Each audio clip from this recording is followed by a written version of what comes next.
Good evening, everyone. Welcome to your Rangers review post-match reaction video after Rangers' 2-1 defeat in Austria to Sturm Graz to leave Russell Martin's men pointless in the Europa League group stage. 0 points from a possible 6 and with a mountain to climb if you want to be playing knockout football after Christmas. But it was a game of two halves. Ultimately, Rangers garbage in the first half, defensively all over the shop, made 2 changes at half-time, and they huffed and puffed, got a goal back through the impressive Yedi Gassama, the only real creative outlet for Rangers, but the damage was done in that first half. The first goal coming from a Rangers throw-in after just 7 minutes, losing the ball. Chinmiti not strong enough, John Suter out of position, and players just all over the shop in the penalty area. Horvat with deflected strike past Jack Butland,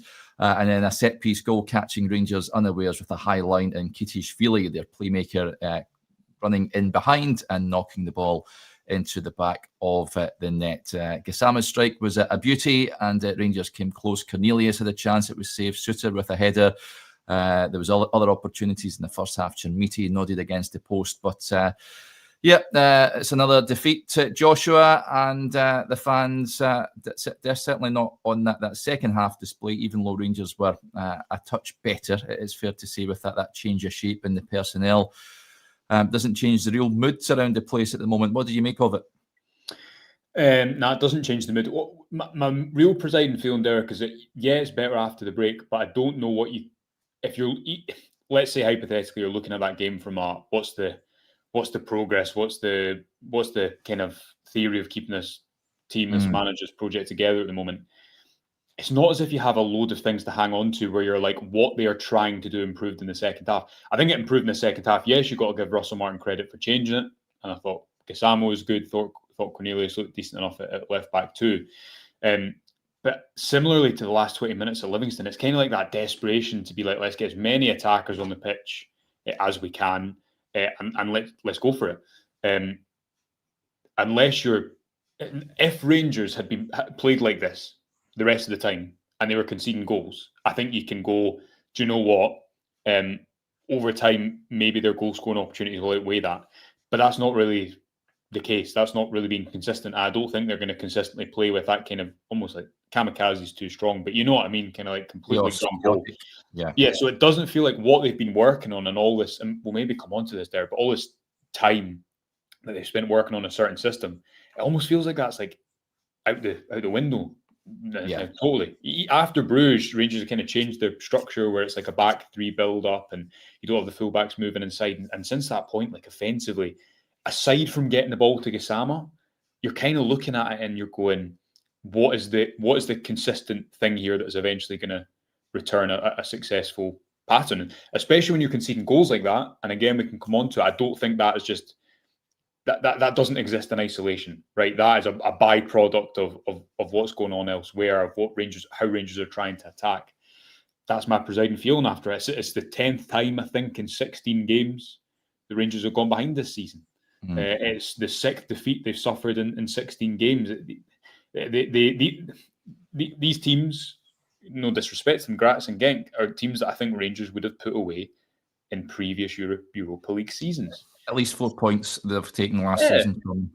So you're looking at it all, Derek, and you know, I'm not there tonight. You know, Chris is there, but even watching the game tonight, you kind of look forward to it from about 15, 20 minutes before kickoff, and they concede that goal, and it takes the wind right out of the sails. So that's my real presiding feeling. Yes, it's a better second half. Yes, you need to give them a bit of credit for that, but I don't think that necessarily points to a load of progress. I think it was a bit of desperation to try and get a result, much like happened at Livingston too. I don't think it's a sustainable approach. That second half is what I'm trying to get to.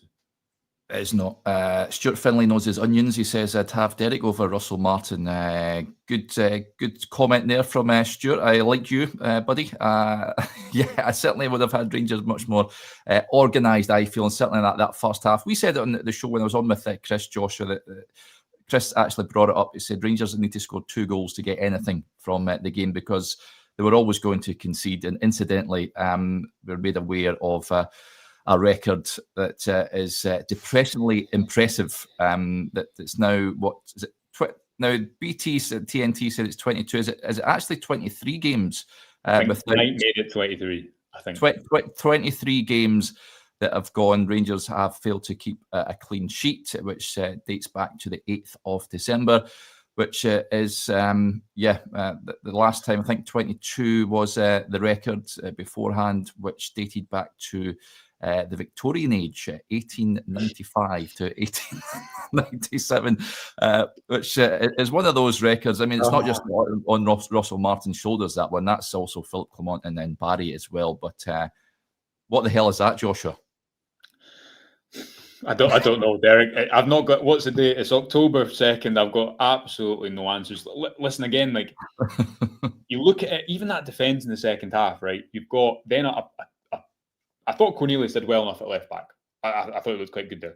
He's not a left back, right? He's a centre back.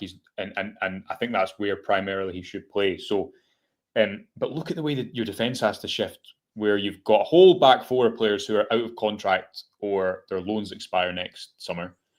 You've got Manny Fernandez, who you spent money on, who's not there. We spoke and wrote about Clinton and Ciala earlier in the week. You've got James Tavernier again playing a full 90 minutes. And I don't say that to discredit him. I say that to the fact that who is Rangers' most important four players at the moment? I would still say Nico Raskin, James Tavernier, John Suter, and Jack Butland, all players who were here before. Now, Jeji Gisama, I think, is an upgrade on the left wing. But again, aside from that, Derek, I'm looking at that tonight and I'm thinking, I don't feel like this is one or two performances away from Rangers clicking. And if they're going to be a side who, for me, the reason that there's that defensive fragility is twofold, really. One is because Russell Martin spoke all summer about he kind of wants to defend with the ball, right? And that's the way he wants. That's the way he sees control as manifesting in a football game. But his team haven't been good enough to do that. No. So again, then after Bruges, you go to this new shape. So it feels as if it feels as if Rangers are just in this halfway house where the things they were doing well, the small things they were doing well before Bruges, I've kind of now been taken out of it because the fullbacks have changed, because you're not playing with one number 6, because the number 6 position has been such a mess. But you've still got then this defensive fragility because they don't look like a side who are really comfortable, as we've seen with Rangers in Europe consistently over recent years, spending time without the ball, spending time out of possession and not conceding. The fact that they've conceded the first goal in 10 of those 16 games, again, is such an unsustainable. Yeah. And over the course tonight, do they maybe deserve a point? I'd say maybe if you're being generous. Jack Butland also made some good saves. But largely, I don't think their results have been unfair across the season. And when you defend like that, when you have 2 goals that come from set-piece moments, because the first goal actually comes from a Rangers throw, you give yourself basically an almost insurmountable mountain to climb in the second half. Yeah. That stat and conceding 10 from 16, Martin strikes me, he's not a winner. He's not a born winner that can rhyme off loads of titles and, cup successes. And I just don't think he's the right, well, we all know, everyone knows this. I'm not telling your granny to suck eggs or what have you. But I just don't think he has what it takes to be a successful Rangers boss. The left back for Magoma came off at half-time, Joshua. This is my issue with this. And Derek Cornelius, you quite rightly said, looked pretty decent at left back, but he's not a left back. And Rangers should have brought in an experienced left back to compete with Jayden Magoma, who is a kid learning the game. And I thought he was pretty exposed at times tonight, certainly in that first half. This just chucking players in there to fill in Rangers should have sorted that out in the summer. Let 3 left backs go and brought in a loanee from Brentford. Not good enough for me. Leon Balogun is someone I think would just walk into that back line. I think Rangers miss someone like that. John Suter, you mentioned there as well.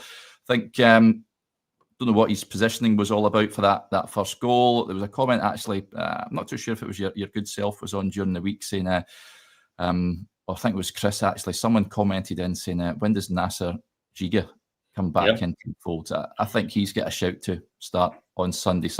He has looked a bit off it. I know he had his head. I don't know if it was going in the second half, but he's another one that's on a decent wedge on his loan deal. That you're asking yourself, when is he going to get another opportunity?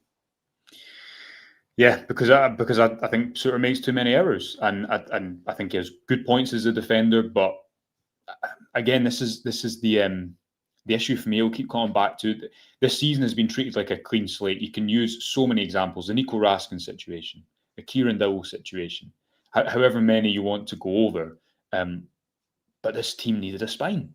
We said I remember speaking about it, and that's not me saying that it was only us saying. I think a lot of people I was speaking to were kind of bringing up similar points that what Raskin wasn't great tonight, but what this whole situation with him is magnified for me is, yes, he can be tricky to manage. Yes, at times maybe he can be a bit of a tricky teammate, but I'd rather have someone like that who then has the ability to perform under pressure, who can deal with the Ibrox crowd, and who can show these young players it can make life lighter for them, right? If you chuck the best 18-year-old in the world in this Rangers team at the moment and ask him to kind of sort it out, it's tough. Like we've seen it with so many. Amad Diallo, Malik Tillman, who was really good but still had his critics up here. That for me has been missed and not enough. It's almost as if the squad planning has been done without recognition of the past. Now there was mistakes a lot of mistakes in the past. I was listening to friend of the show David Edgar's daily update today, and he was speaking about the emotional decisions that sometimes came from the previous Rangers regime.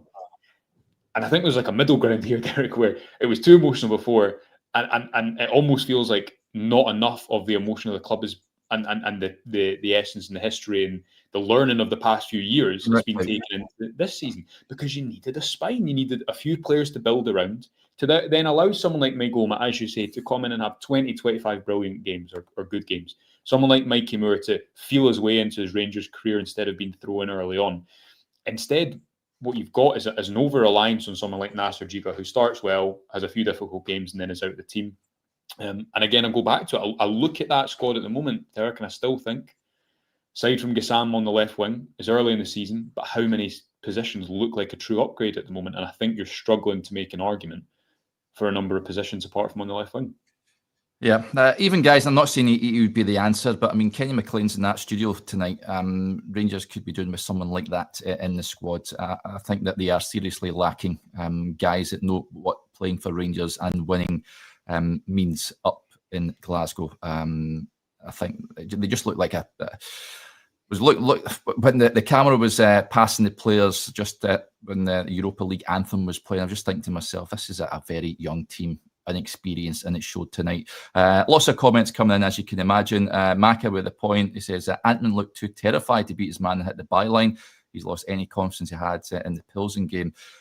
He's gone well off the boil, hasn't he? As much as Gassama has looked good, willing to take his man on pretty much every opportunity, Antman doesn't, and that's an issue for me, Josh, on that right-hand side.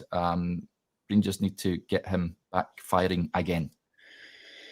Yeah, but the issue for me is, you see, if you look at that first game against Pilsen, they're playing this, and again, I think this point hasn't been spoken about enough.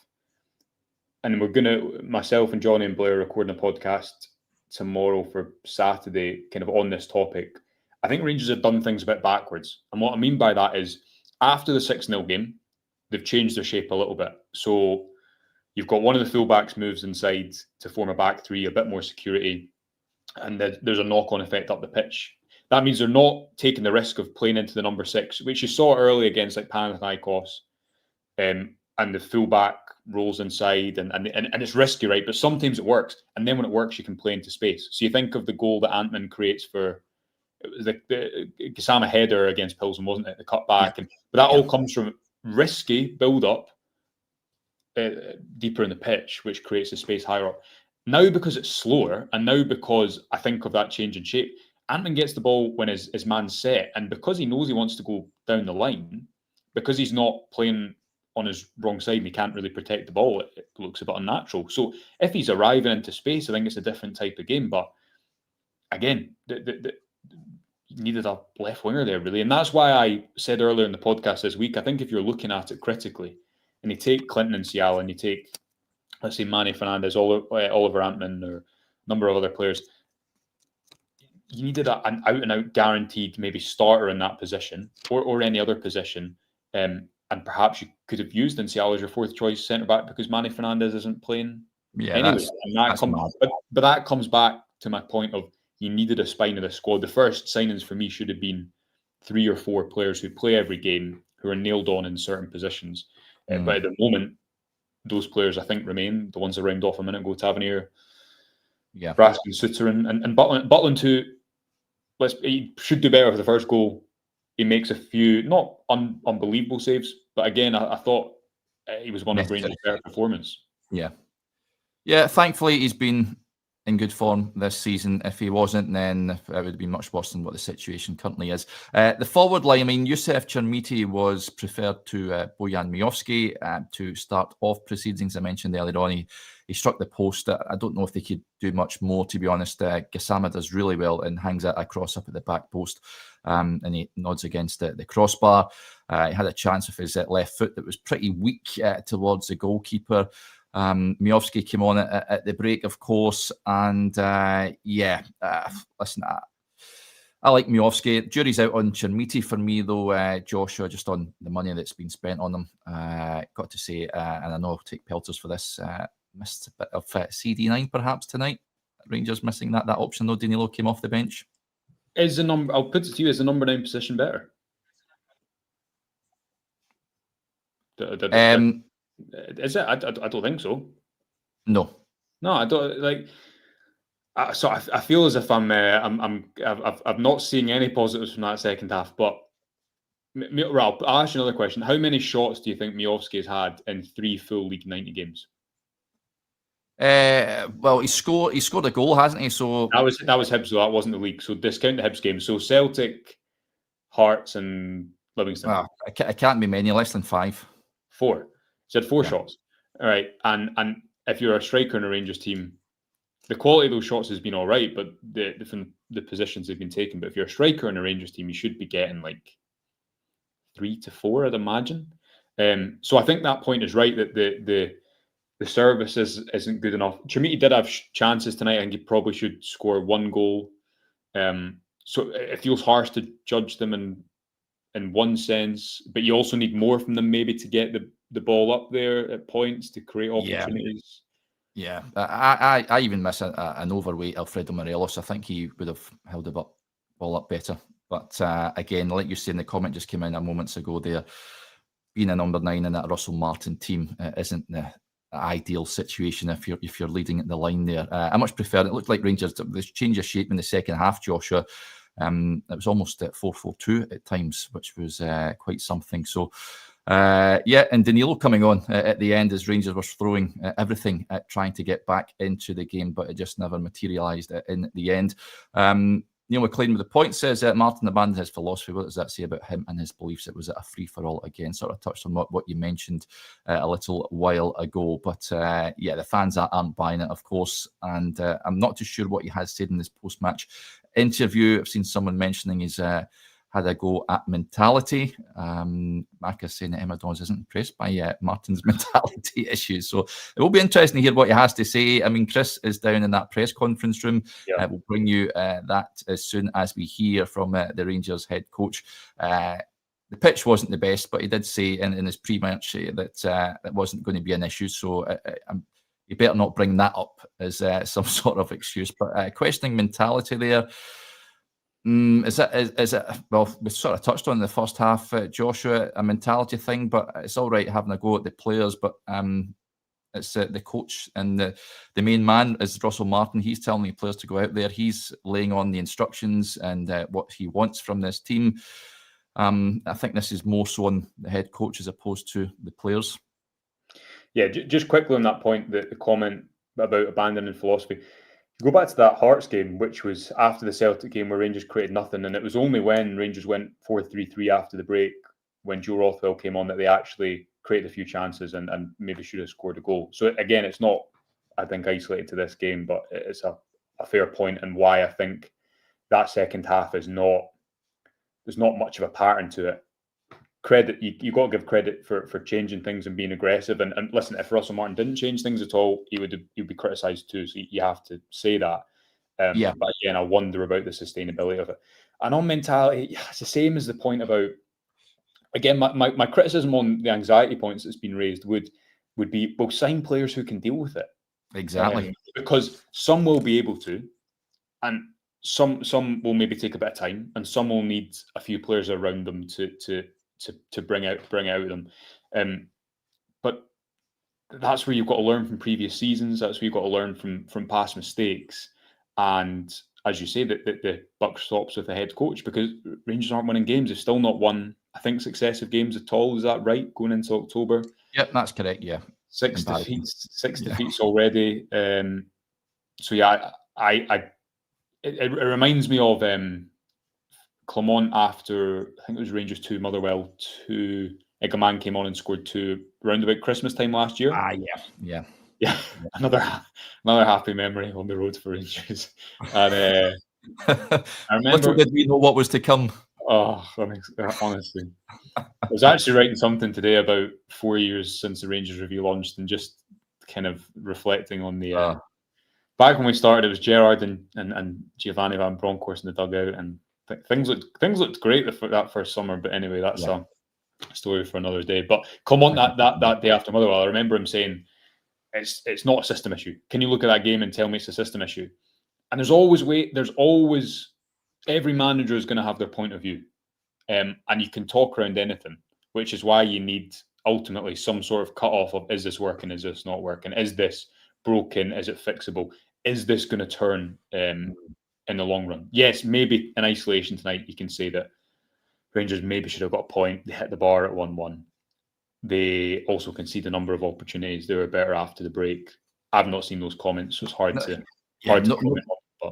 But nobody's. It's like that FIFA meme when the guy's lifting the trophy and it's not an actual trophy.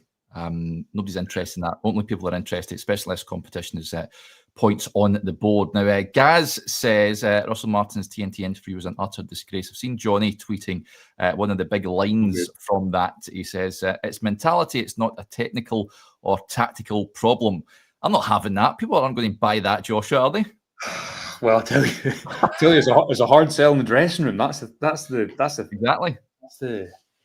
Again, I've not seen those full quotes, but if that's the crux of it, I don't know. I relate to my previous answer. There is always an excuse for a manager who loses. There always can be an excuse. But you should. He never seems to own it, though. You get managers, and there is a good few in the game. They'll come out and say, "Listen, it's on me. I got the team selection wrong." Look, Gerrard was good at that. He used to protect the players and come out and just take the flak and take the heat. There's a reason why they do that. It's to keep the players on side. He'll have a bollocking behind the scenes in the dressing room, of course, but he's protecting them. Martin seems incapable of doing that, and I was told before he came that one of his strengths is man management, but we haven't really seen any of that since he's came. But it's just like, again, like there was a comment that was reiterated a few times in August about, in a normal season, you would only be 2 or 3 games into your campaign. Everyone knew that Rangers were going to have 8 must-win games in August. There's just like it is a different. There are different rules up here to an extent, for better or for worse. You can harness it.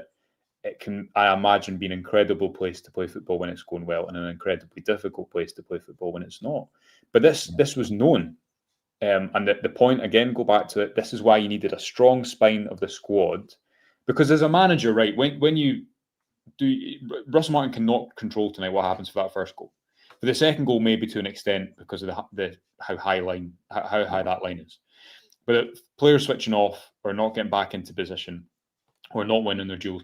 But what you can do, I think, is influence things by getting 3 or 4 players who you trust can relay your message, who you trust can perform regardless of circumstance, who can, when things are going really wrong away at Club Brugge, get everyone together and say, this is what we need to do to limit the damage.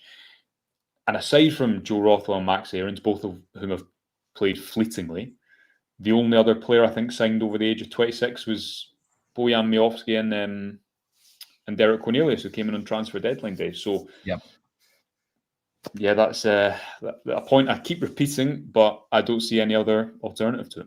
Yeah, but lots of comments coming as well about Tello Asgard. When I was on with Chris, the pre-match, Joshua, we said that it's a big night for Tello because, let's be honest, he's flattered to deceive. He hasn't really done anything of note, really.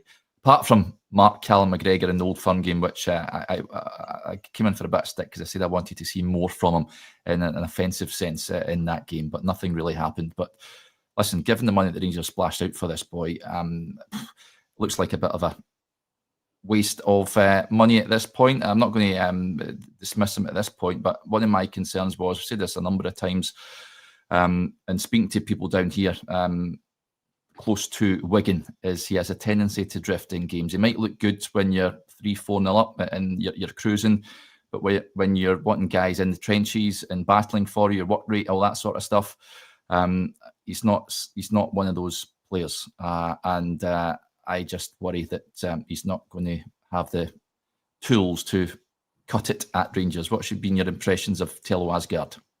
I just think he's playing too deep. Like he looks, of course, he's not faultless, and at times I think he's been a bit one-paced and guilty of slowing. So there's a couple of times tonight where I think he should release Kassam quicker, and he slows it down. And again, I wonder how much that's taken literally the tactical instruction of keeping the ball. I don't know. I'm not privy to that information, obviously, but for me, you look at his goals. I know he's playing Moldova, right? Haaland scores 5, he scores 4. It's like playing 5. No disrespect to Moldova. Of course it is, right? But it's play what's in front of you, whatever. 4 goals in international football. It's not there's something we can draw from that.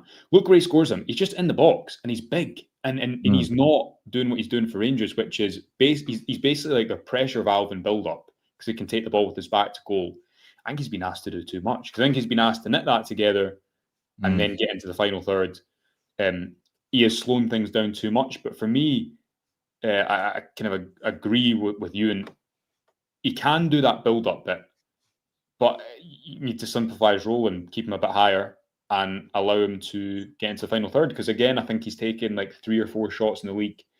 He looked good against Hearts when he grabbed the game a little bit.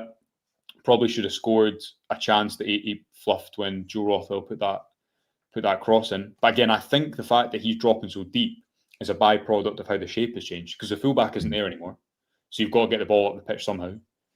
But then once you move away from what you've stuck to quite rigorously, it's like a knock-on effect of players play out of position, and then the right wing issue is discussed with Antman, and play isn't going forward as quick. So I wonder if that Asgard positioning is again a bit of a byproduct of that. Not blameless, but I think he's playing too deep as well. Yeah, there's very few that are really doing well enough at Rangers just now. Just in the point on Asgard, comment here says he has to be much higher up the pitch. He's far too deep on the left-hand side. Again, I think that's instructions, not instinct.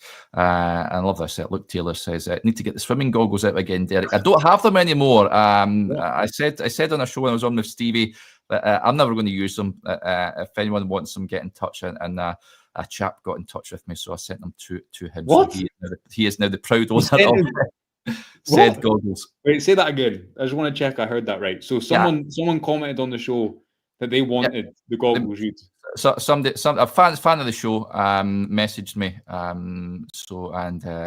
decided to send them up to him as a little treat, if you like. So I no longer have the swimming goggles. I actually don't know what to say to that. That's well, big shout out to Dan from Airdrie, who is the proud owner of said goggles. So there you go. Wow.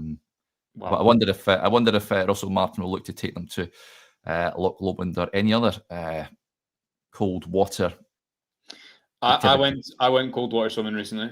I'm actually a bit of I quite like it. I think we discussed that on the infamous day where goggles were introduced on the show. But yeah, it was good. Did make me feel better.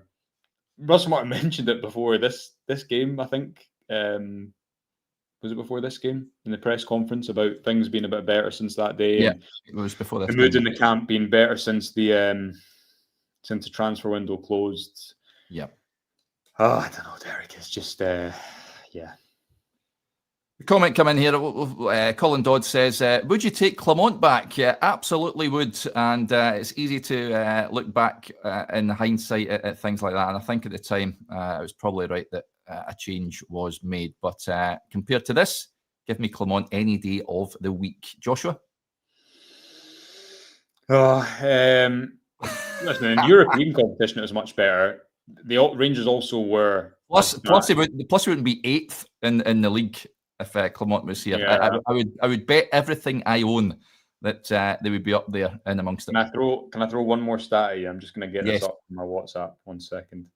Let me throw one more stat at you, which I used the other day. 2 seconds. Chat amongst yourselves. Here we are. After 6 league... Now, this is just one stat. I'm not claiming... I'm not claiming to show patterns. That's quite nicely. After 6 league games last season, Rangers had 10 goals from 11 XG in the league. This season, they have scored 5 goals from 6 XG in the league.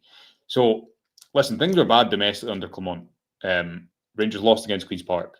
Under him and Barry Ferguson, they went, 7 games without a win at Ibrox. But at the moment, things aren't much better. So... Well, there you go. That's that. I rest my case. I feel for the fans who've travelled over there tonight, Derek, and I really feel.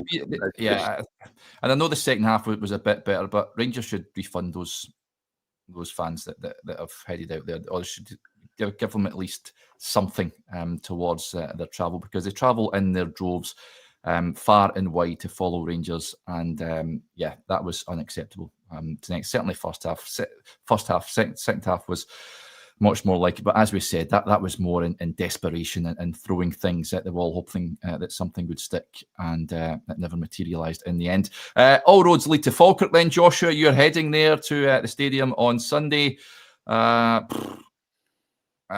This is how I think it will go, right? I think it will be a carbon copy of the Livingston game. Rangers might just edge it, but it will be scrappy as hell.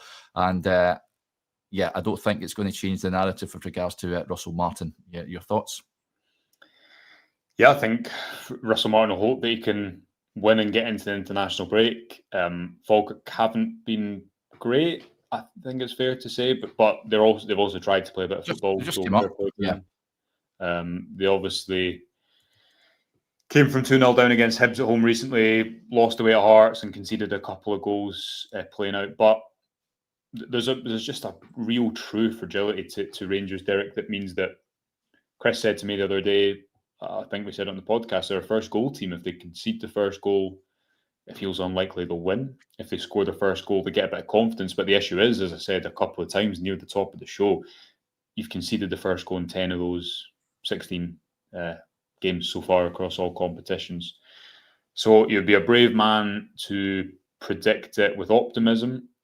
Listen, they created enough chances against Livingston to win the game, but then they also got themselves into a position where they were absolutely chasing it as they were tonight.